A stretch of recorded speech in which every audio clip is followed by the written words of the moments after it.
Dievo malonę lietuvių ir rusų karalius, Žiemgalos valdovas ir kunigaikštis, garbės ir malonės patvarumo sveikindamas linki.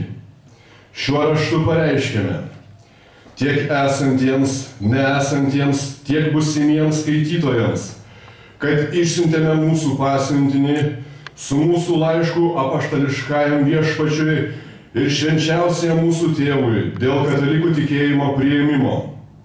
Jo atsakymą žinome ir jo legatų kiekvieną dieną nekantriai laukiame. O jeigu jie pas jūs atvyktų, padėkite jiems pagarbiai siųsdami juos toliau pas mus, nes norime gauti tokią paslaugą panašiu arba svarbesniu atveju, kadangi ką tik gerą padarysite jiems, pažinsite, kad mums tai padarėte. Nes viso to, ką švenčiausiajam tėvui ir mūsų Viešpačiui aukščiausiajam dvasininkui surašėme, sieksime Dievo šloviai ir šventosios bažnyčios garbiai tvirtai laikytis, bažnyčią statyti, kaip jau esame padarę. Žinokite, kad vieną bažnyčią pamokslininkų ordinui mes jau pastatėme prieš 2 metus mūsų mieste Vilniuje, o 2 mažųjų ordinui. Vieną minėtame mūsų Vilniaus mieste, kitą Naugarduke. Pastarąją Prūsijos kryžiaus nešėjai sudegino, siekdami krikščionybę sunaikinti ir mažuosius brolius išvaryti iš mūsų žemės. Šiais metais visagalio Dievo ir jo gimdytojos mergelės Marijos ir palaimintojo Pranciškaus garbiai liepiame vėl atstatyti, kad tie broliai nuolatos didintų Kristaus šlovę mūsų naudai ir išganingai sūnų ir mūsų žmonių, taip pat visų tikrai Dievą Jėzų Kristų garbinančių apsaugai.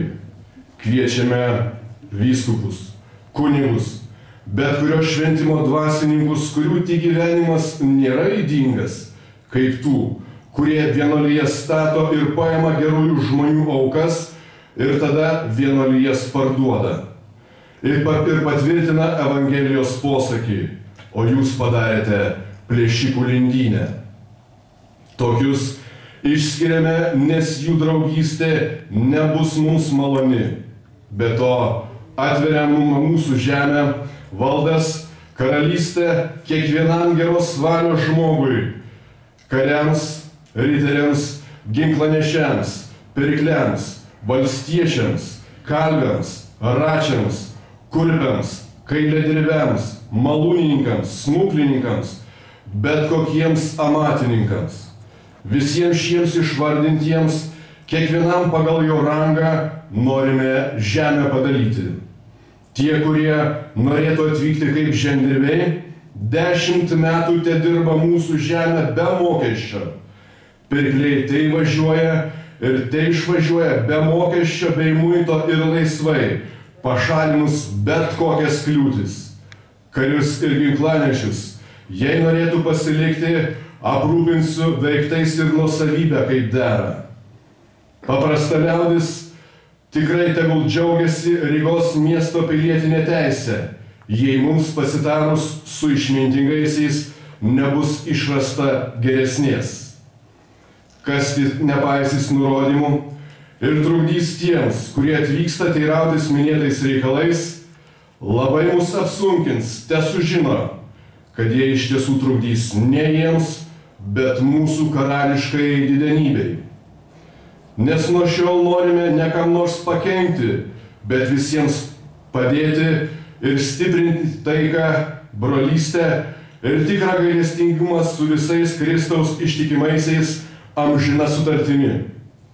Kad tai pasiliktų nepakeista, pridėjome mūsų antspaudą prie šio rašto kaip paliudymą ir apsaugą.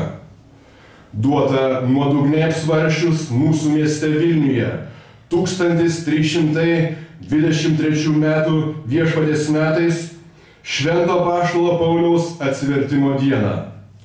Prašome visų miesto tarėjų, kad šis raštas būtų nurašomas, o nurašytas prie bažnyčios durų prisegtas.